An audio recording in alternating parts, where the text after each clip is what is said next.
Wow. Raise your hand if you saw that one coming. A little bit of the bubbly. Yeah, not so much. Not so much. The Lions with a comeback win. They beat the Bears 34-30 to improve to 5-7 on the year.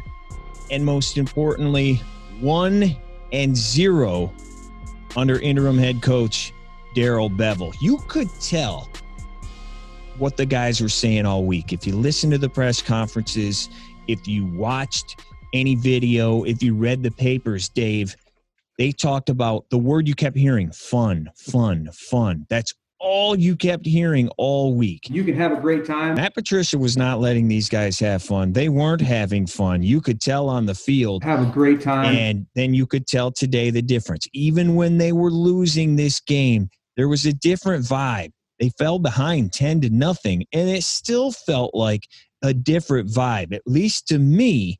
And then, of course, once they won this thing, what did you think watching this? I thought they did, man. I thought they looked like a different team. Being able to have a good time and hard work. Yeah, they definitely looked a lot more loose, relaxed. Just their body language really showed that. Like you said, falling down 10-0 early in the game, they didn't look like it. In the past few years, they'd get behind, and you could tell that they were behind. Mm-hmm. But if you didn't see the scoreboard, you would never guess that they were down. I really liked the aura of the team and the play calling too. That's one thing that jumped out right from the beginning is their play calling was a little more creative, and they just looked way more fluid. And it makes me wonder about how things were when Patricia was there and how much he, had a say on the offense and things like that too. Yeah, had those reins locked in. Now, the defense, we'll get into that. They didn't look any different until the very end of the game when they made some plays. They looked absolutely terrible for most of the game. But, yeah, Darrell Bevell, the offensive coordinator, now in charge of the entire team. And, yes, you are correct. You could tell. And Stafford was asked after the game, did Bevell let you cook a little bit the way he used to do over in Seattle with Russell Wilson? And he's, yeah, I don't know. We always are kind of cooking. But he made it sound like, yeah, they did open things up just a hair. And some more stuff coming out of the locker room after the game. Bevell, he has been super positive all week. Obviously super excited after this game, his first NFL win as a head coach. And he said a few things that stood out to me, Dave. First one was, we have a windshield with no rear view mirror. So that tells you, everything before, forget it. They are still technically alive for the playoffs. Playoff bound. Probably not going to happen. They are still technically alive, so they have something to play for, and that's what he's pushing. And afterward, he's like, I can't even think straight. It was a great job by these guys believing from the moment we started until the end. My mentality was that if I'm going to lead these guys, I have to have the same belief. And he did. He had that belief in the guys, and you can tell they have a belief in him. And even Fox at the beginning of the game, Laura Oakman said one player called Patricia smothering. It was different in meetings, different practice schedule, everything. Quote, smothering. I think that pretty much says all of it right there. It's supposed to be very fast. Yeah, absolutely. If you've got a coach that's all over your butt, all over your face, and wants to dictate everything that goes on, that can definitely put a lot of stress on the players. And like we said, you did see that throughout his tenure. And it goes back to the difficulties that he had with Slay and right at the beginning. Yeah. Yeah, I mean, I think that just goes in and rubs players the wrong way. And I think one player that really stood out was Stafford. Yep. He looked like a different person out there on the field and even on the sidelines. I think he's extremely talented. Like this weight had been lifted off of his shoulder without having to worry about Patricia. And again, I really wonder if he was dictating some of the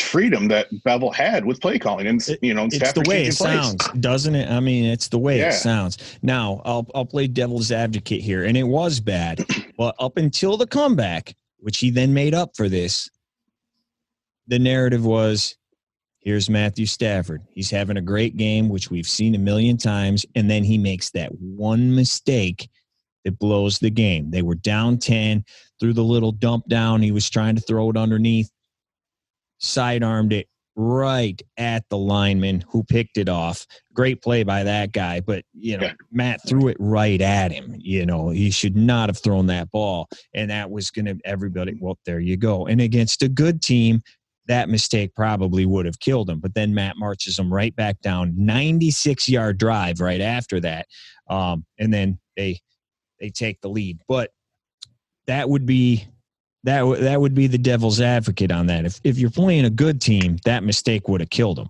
But on top of that, probably Stafford's best game of the year, I would think. If the Lions weren't able to pull out this win, that's all we would be talking about right now. We would Absolutely. be talking about that pick that Stafford threw. He had a whole bunch of yardage in the second half, which would then turn into being deemed garbage time, which is something that fans love to bring up. Yeah. The whole narrative of the game itself would be completely different if they weren't able to turn that game around in the fourth quarter. Well, and that tells you that guy's mentality too, because those people are still going to focus on that play. See, he made that mistake. I look at it like he forgot about it immediately, turned right back around, and marched them 96 yards down the field and won that game. That was not what do they call it? Pat Stafford. That's not what he was. That was not empty stats. He was incredible, over 400 yards on the game, and all that. Let's look at Patricia though again. Just go back. This dude lost his last 9. Now, the Bears are now losers of 6 in a row, and the Lions should have beat them week 1. I mean, they should have beat them then. But they have now lost 6 straight after getting off to that great start. But Patricia had lost 9 straight games in the division. Things were not going well. He had never beaten the Bears. 0-5 against the Bears. 0-5 against the Vikings. Losing record against the Packers as well. So, I mean, just terrible in the division. 2-13 overall. Was not what we wanted. Bevell's already halfway there in one game. In one game. He's 1-0. He's already halfway there. So, I mean, that's just incredible. Again, even more quotes. I missed this one. How about on top of smothering? Mentally and physically draining. That's even worse. Mentally and physically draining. So, anyways. It clearly wasn't working. All of that said, and I think the mentality did win this game, though, because look at how bad this defense was today. They were awful, but they stayed positive, where maybe with Patricia still at the helm, they wouldn't have had that positive attitude. Maybe they get down 10-0 and then they get blown out 35-7 or something. They don't make those big plays at the end of the game. Maybe if Patricia is still there, because this Bears team offensively is the second worst in the league, if not the worst in the league, in every single category. And Mitch Trubisky looks like Joe Montana against the Lions. And he did again today. He was great today until the strip sack. But this team is just awful. And here they're out there for the majority of the game, averaging 7.5 yards per play. I think we've got a really talented team. That's incredible. That's incredible. The league leader right now is obviously the Chiefs at 6.5. The Bears were 7.8 at halftime. They had more yards in the first quarter than they did an entire game 2 weeks ago. They just could not stop these guys. So, again, the mentality this team had today is what I'm most impressed with. And it's got to go to the fact that they had all this pressure taken off of them. And Bevell is just telling them, hey, go cook, boys, go cook. Well, you and I were texting at the beginning of the game, and they went down 10-0, and you said they're going to give up 30 and they're going to get smoked. This game's over. Yeah. And the reason that you have to say that is because of what they've done for the last 3 years. That's the majority of what would happen. And, I expected it too. I totally expected them to get rolled on the way that the game started. And going along with what Bevell said, we have no rear view mirror. They're going to get a new perspective. The perfect example is Stafford throwing that pick. Yep. So that's that exact mentality. So there was definitely a lot of good things to see in this game, except for the defense for the majority of the game. Have a great time. Yeah, and Okora has been good all year, and he made that awesome play at the end of the game, and he said he didn't even remember what he did. I mean, he was just obviously on instinct, reaching out with that big left hand and knocking that ball out. But what happened? Yeah, exactly. I blacked out there. I blacked out there. Game ball in the locker room. It went to Bevell. Stafford gave him the game ball. He's super excited about that, as he should be. How about for you, Dave? We know Stafford. How about outside of Stafford and the way he played and bounced back there at the end? What were you most impressed with today? Numbers weren't too impressive, but Adrian Peterson around the goal line, man, he ran freaking hard. That last touchdown. Seriously, even the first one, they ran the ball on, I think it was 3rd and goal from the 5, and we've talked about that numerous times in previous games that they've run the ball in those situations and just got absolutely stuffed. But I just think he had an extra pep in his step and really took to that goal line back role that he had today. He had some good numbers and everything too, but Stafford was the show. I mean, he was the story of the offense.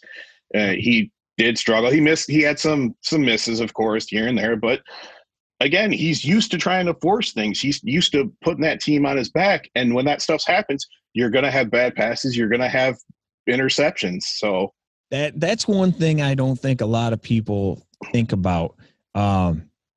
When you're playing with average and below average dudes, and when you're playing from behind all the time, you have to take chances. That's the only way you're going to make anything happen. You have to take chances, and he does, and sometimes it burns him. But yeah, the numbers, man, other than that pick, dude had 109 rating, 27 of 42, almost 10 yards a pop. I mean, the guy played his butt off, and the line kept him clean for the most part today. He was sacked twice, but he wasn't hit too much. They kept him clean. One thing on the rushing front, though, again, we've talked about it numerous times. Once again, Swift was out today, as was Kenny. So, again, he's out without his number one dude. I think he's extremely talented. But Peterson, 16 carries today. Kerryon Johnson, 3 carries. They're both very fine men. They're just done with this guy, right? I mean, he is nothing but a give the old guy a breather once a quarter. Yeah. Like, that's all he is. Yeah, and it's weird because I thought he looked pretty decent in some of the situations that he was in last week. Yeah. This week he only had 2 catches for a total of 8 yards. 1 for 5 yards, 1 for 3. So, yeah, it's really crazy. They did try to use Agnew a little bit more this week. Yes, they did, especially early. He had one of the worst runs I've ever seen on that. He just kind of didn't use his speed there, did he? No, he completely stopped and lost all his momentum, and they weren't able to get the first down. If he just kept running, he would have got the first down, no problem. And that just mistakes have been made. That really irked me, but it's a guy not used to being in that position. I guess. Or situation. But, I mean, he's been being used all year. He obviously got used more this year. And here's the other thing. I heard somebody say, well, it's a lack of experience. And maybe in that position, maybe this is his 3rd year in the league. And if you don't remember, he was first team All-Pro as a kick returner his rookie year, as a rookie. So this dude is used to cutting and making people miss. That's all kick returners do. Right. Create space and go. That's all this guy needed to do. How you don't forget how to do that. Something has happened to him because he looks like a completely different dude, not just even on that play. He looks like a completely different dude today than he did as a rookie. I don't know what the deal there is. We can't hide our past, that's for sure. No, I know he's had some injuries here and there, and sometimes that stuff can just rip you apart mentally. So I don't know if it was that, but there's 4 games remaining in the season, and one of the things people were worried about coming in, well, what if you give the job to Darrell Bevell or whoever the interim is, and what happens if they win 4 out of their last 5 games? Or I'm taking this as an audition. Heaven forbid they win all of their last 5 games. right. If we want a complete clean house, how can you possibly not hire Darrell Bevell if he goes 4-1 or 5-0? Well, it's 1 game over a bad team, and you barely won, and you really only won because the Bears crapped the bed down the stretch with the fumble. Allen Robinson deciding to look straight at the first down marker and go out in front of it while the defender is laying on the ground. If there's ever a chance, Dave, you see it all the time. Receivers don't get out of bounds. If there's ever a time for a receiver to run down the sideline and not go out of bounds, it's when the dude's laying on the ground. No, he just so then they run it on 4th and 1. They run that. They don't get it. Like, they just completely crap the bed there. Look at you, giant idiot. All of that said, they won the game. What are the chances here with the attitude change, with all this stuff, of Darrell Bevell sticking around? I'm taking it that way. I'm taking it as an audition. See, that's one of the reasons why I don't like firing coaches in the middle of the season. Right. Just keep the guy there, and that way you don't have to have any tough decisions or, worry about things like that happening. Michigan State with Bobby Williams, we saw it. That's going way back, but that is a huge one. Yeah, and we could look back and see how many times interim coaches have been kept on in the NFL and see how that's worked out. But yeah, I don't know. It doesn't have the feeling, based on what was said by Sheila during everything. I doubt it's something that's going to happen. I think they're going to take a long look at the total picture of everything and see who is available and who's interested. And I mean, should he get an interview depending on how it goes? Absolutely. Should he be in contention? Sure, absolutely. But I really hope that they don't get too excited and overly hyped about what he does in the last 5 games of the year. What if he wins all 5? Looked like we had a good chance to be playoff bound. Pay the man. I mean, it's not going to happen, but because you got the Packers next week, the Titans, who, the Browns gave it to today, Tampa Bay, and then the Vikings. I mean, a couple of those games are winnable, but. Yeah, I mean, earlier when I thought Patricia was still going to be there, I said I could see the Lions winning 1 or 2 more games, and they won 1 today. And I think they, depending on what happens, I mean, they have a shot at beating the Titans, even though they're 8-3. But I don't know how they're going to stop Derrick Henry in the play action. But they have a chance to beat the Vikings too, because the Vikings are very inconsistent. They almost lost to the Jaguars today. Yep. So. Yep. They couldn't stop Cordero Patterson and David Montgomery today. I don't know how they're stopping Derrick Henry. And Dalvin Cook too. Yeah. And they already burned him for over 200 earlier in the year, or he burned them. So, I really don't think that we're going to have to worry about that or have that conversation at the end of the year. But, I hope they are much more competitive than they have been in games and see some more of that fun that is being thrown around so much. Well, and it was a fun game to watch. I was just going to say that I actually very much enjoyed watching this game. It wasn't one of the situations where I'm tempted to watch any one of the other games. Yeah. That happens week in, week out with the Lions. Anything else on today's game before we get into a couple of other things? No, it was just really cool to see the Lions defense be the reason that they were able to pull out the victory. I almost have goosebumps talking about it and thinking about it because it's not something we normally see. You didn't think there was any chance with the way they played today. There was no chance of that happening. No way. Once Stafford threw that interception, I mean, I was basically done with that game. Right. Like this is over. What can we switch it to? But didn't, stuck with them. And I will say I was the move by Allen Robinson that just really irks me. And the fact that they came back around and ran the ball on 4th and 1 completely contradicts the reason that Allen Robinson went out of bounds.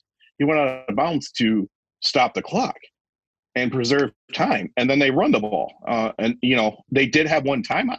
So You blew it! and it's not like Allen Robinson's a rookie or anything like that either. Right. He's been in the league for a minute. So, I mean, that was one of your all-time brain farts right there. And I haven't seen him yet say anything about that yet. I haven't seen any quotes or anything. Like, was that a brain fart? Like, did he get dyslexic or something and go out on the wrong side of the thing, like thinking he was in front of it?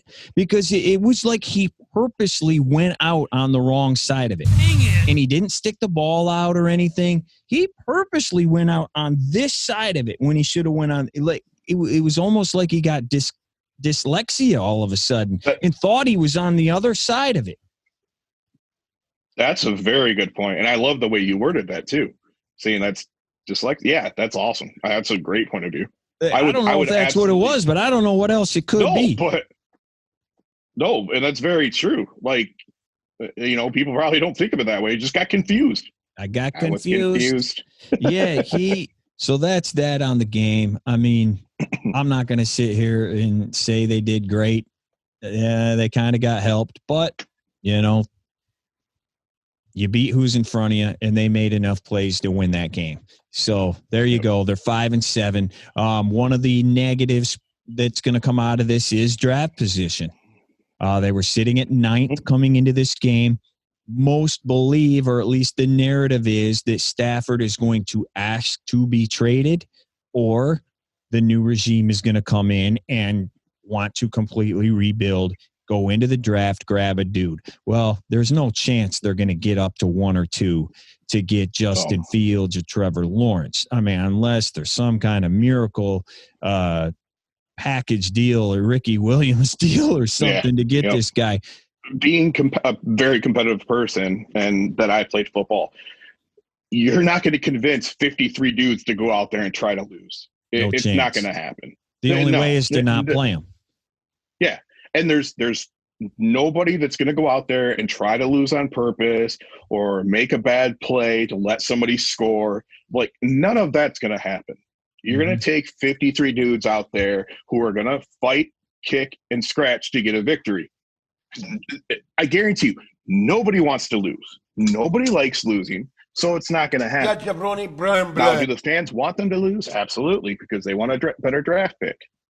I don't know. I am just so against the whole tanking thing. I think you hear it more in the NBA, and that kind of gets brought out more. Football's just a different mentality. So it's a different sport. There's only 16 games, so one game can make a world of difference. Yeah. So they're going to get the draft pick that they get, and you just pick the best player, whoever you think is the best for your position. If you want to go up and get somebody like a Lawrence or Fields or whatever, the only way you're going to do it is you need to trade. If that's what you think you need to go all in on, put a Ricky Williams package together. But you're not going to lose games to get into a better draft position. Now, Just wondering, Matt Patricia, first time he hasn't coached, hasn't had a job, and I don't know how long, however long he's with the Patriots, double-digit years, and then as the D coordinator, and then here the past 3 in Detroit as the head coach of the Detroit Lions. Well, it's a Sunday afternoon for the first time in many years. Matt Patricia's got nothing to do. So that made us wonder, what's he doing? Go figure. What was Matt Patricia doing on this fine Sunday afternoon in Michigan? What it do, Matty P? Figured he might be up to 3 different things. I don't know. It's only a few hours, 3 hours, so maybe he was doing 3 different things. What were they? Dave, what do you think Matt Patricia was up to this afternoon? I think he was definitely watching the Lions game and seeing how they do after his tenure was over. But I think he was interested in the game for a little bit of a different reason.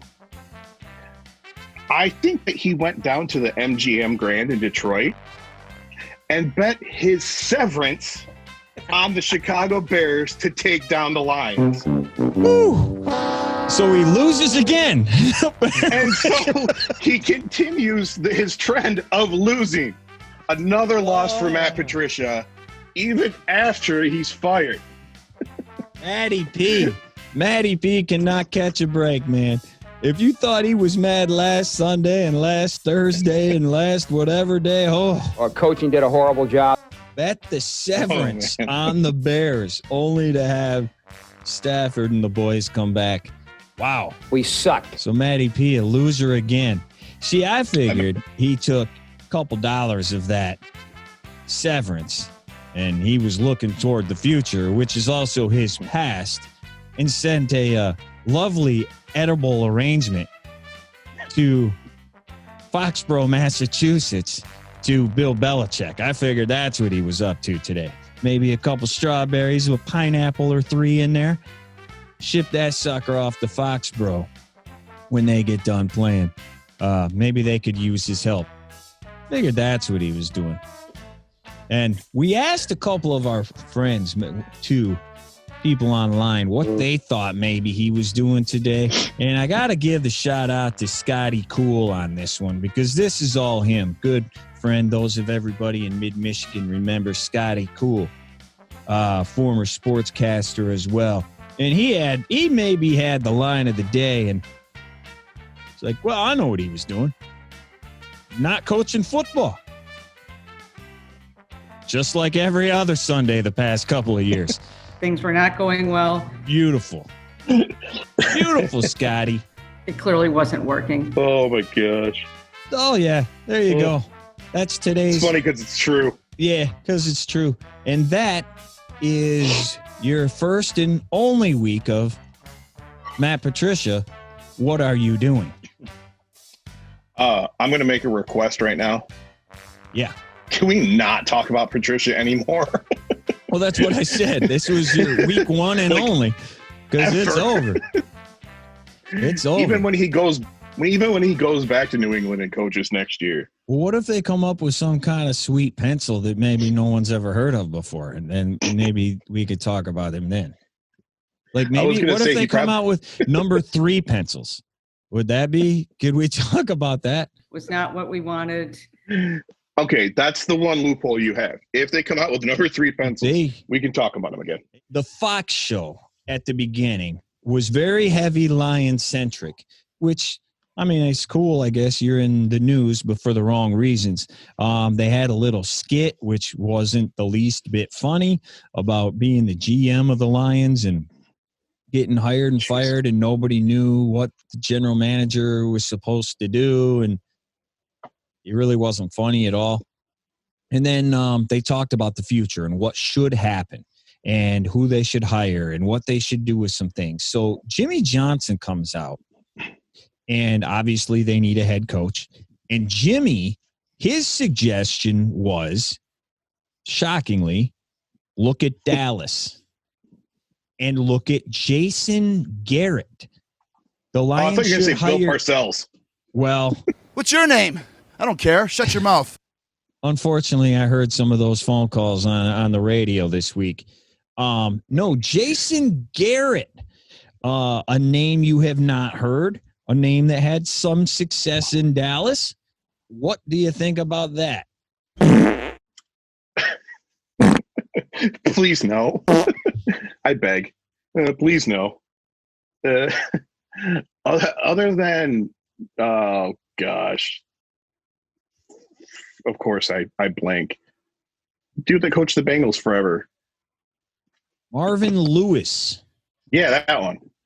Other than Marvin Lewis, I think Jason Garrett is like the next worst head coach as far as performing in big games. And how about Jim Caldwell? I love Jim Caldwell. Let me remind you of that and every other national pundit this past week saying they should bring him back. Yeah, all three of those guys are similar. And that's exactly what the Lions don't need. So, you know what I mean? Like, it's just, it would be very cliche and very Lions like to hire any one of those three guys, actually. I looked up just very quickly some numbers on him, and I was shocked at his overall record because, and I think it's because it's Dallas, though, because it's Dallas, and doesn't matter if they have me with Jim Caldwell as our head coach, and they think they're going 15-1 every single year. So I don't know if that's the case or if they just weren't that good or if they didn't get better because of him, but I was shocked. His overall record was 85-67 in 9 years. I didn't realize he was 18 over 500. Yep. So that looks all right. I didn't know it was that good. Postseason, 2-3.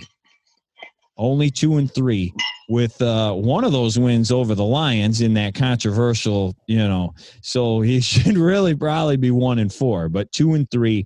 He won the NFC East in 14, 16, and 18.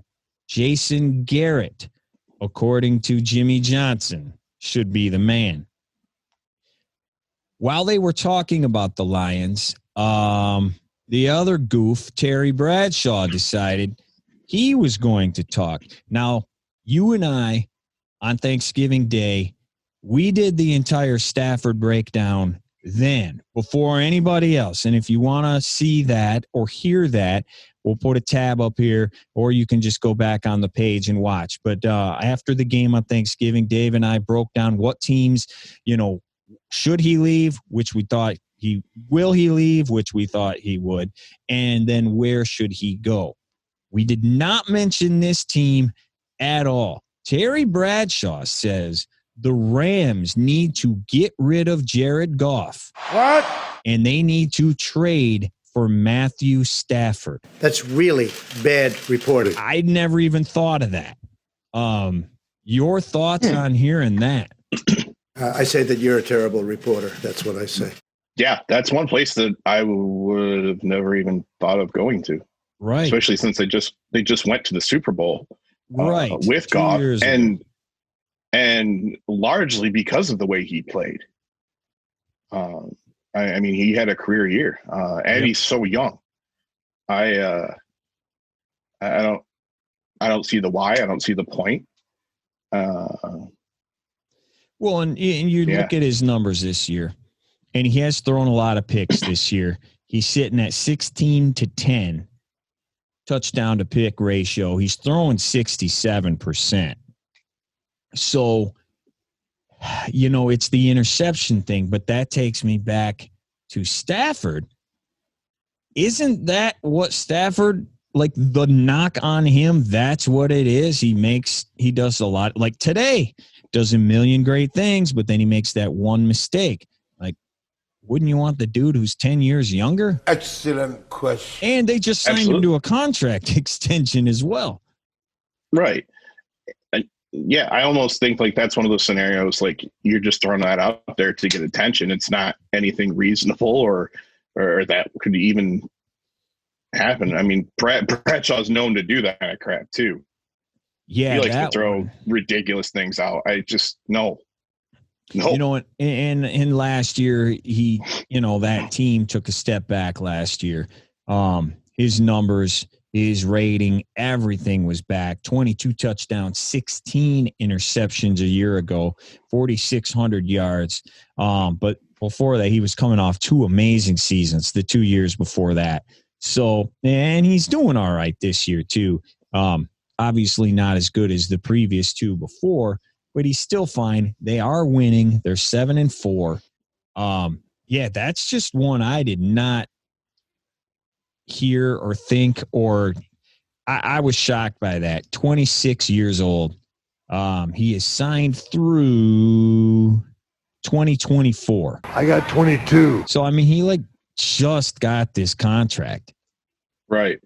Well, here's one thing. I just thought of this while you were going over everything the last couple of years, and the fact that the last 2 years he hasn't been as good. The one thing that's changed in LA is Todd Gurley. Exactly. He was outstanding when Goff was putting up the big numbers and having a lot of success. So now the last couple of years, Gurley didn't play well last year. He's hurt a lot of the time, and they didn't have a running game, and they don't really have one now. Exactly. And again, what has Matthew Stafford not had for the last 10 years? Exactly. So, I mean, you're basically just moving him over to a similar situation. It just you're getting an older of the same dude. Yeah. That's what I thought immediately. And, his contract right now, he's making 28, almost 9 this year, jumps up to 35 next year, 32, 31, 27. That's going to be dirt cheap by the time that thing's done. I mean, it's going to be dirt cheap. And Stafford's at 27, I believe, next year. That didn't make any sense to me other than he's an older dude. But guess what? You know how many more playoff games? Dude, he won more playoff games in 1 year than Stafford's ever won. So I think he won more than Stafford's ever even played in, I think. So, I mean. Oh, yeah. Yeah, absolutely. We can't hide our past, that's for sure. That was very odd, that whole show. Thank you for paying attention to Detroit and the Lions, but you need to start paying attention because it seems like you guys haven't paid any attention to anything. None of that crap makes any sense. Wait a minute. The Fox pregame show, is it too sweet or diarrhea? Diarrhea. Don't do that while I'm drinking. Good grief. Yeah, exactly. It's been a long time since I've been able to really watch any of those pregame shows, at least on CBS and Fox. I mean, you get some entertainment from some of the guys on ESPN and on the NFL Network. And, I watch it mostly for that, just to see them having fun. But the Fox is just way too corny, man. It just turned into thing sucks. All that stuff's pointless now, too, because you have the NFL Network, you have ESPN, 3 different ESPNs that are 24 hours news cycle. You don't need this anymore. Right. It's pointless. And the thing called the internet. You Never don't heard need of them to tell you anything and all this junk. And Bradshaw. That was odd. That was very odd. All right, Dave. So go ahead. He's just a world-class goof now anyways. I mean, really, he's become a character. Right. I mean, he is. He even has a show character or something like that too. Yeah. You don't know if any of this means anything. Like Stafford today, he played great, played out of his mind. And maybe that'll look good, for another team, but you may get a dude in here who's like, I don't care. He's going to be 33. We need to completely rebuild. It might not matter. And here's something no one's talking about. Kenny Golladay. They were talking about him earlier in the year. Is he going to sign a new contract? Is he going to sign? Is he going to sign? Is he going to sign? Well, now he's been hurt and he hasn't been around, and it's like everybody's completely forgot about him. We're talking about Stafford. What about Kenny G? He could be gone. Gonzo. Right. And then what? I don't think he's, in my opinion, if the Lions are really going to consider keeping him, I don't think he should play another down this year. I think they should just shut him down, and I'm surprised they haven't. Right. But on the other side, maybe he's going to be forced to come back to Detroit because he's had other injuries in the past, and this one seems to be lingering. So, teams do get shied away from injuries like that. Yeah, needs to prove that he can do it. But, I mean, it's not like he needs the reps or anything. We know what he can do. But, yeah, can he stay on the field? But that's another one. No one is talking about that at all. Not one bit. And here's another thing. If Kenny finds out that they're getting rid of Matt and he's going to have to work with BYU quarterback or something, or Mike Glennon or something, like some dude, Chase Daniels, Mitch Trubisky, like he has to deal with some. Is he gonna go, I'm not doing that, I'm out of here? Bogus. Right. I mean, those are very, very good points. A million questions out there.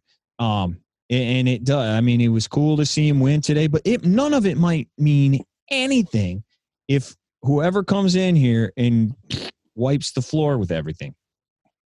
What about this? We haven't won enough over the last 3 seasons. Swift, with some of the issues, he's supposed to be the running back in future. He's played extremely well, and then he got this weird concussion that he was supposed to keep playing, and come back this week. But some stuff's lingering. Yeah, and I don't know if you saw this, but Adrian Peterson's comment said, he looks like a different dude. He's moving slow. And then they said he was sick.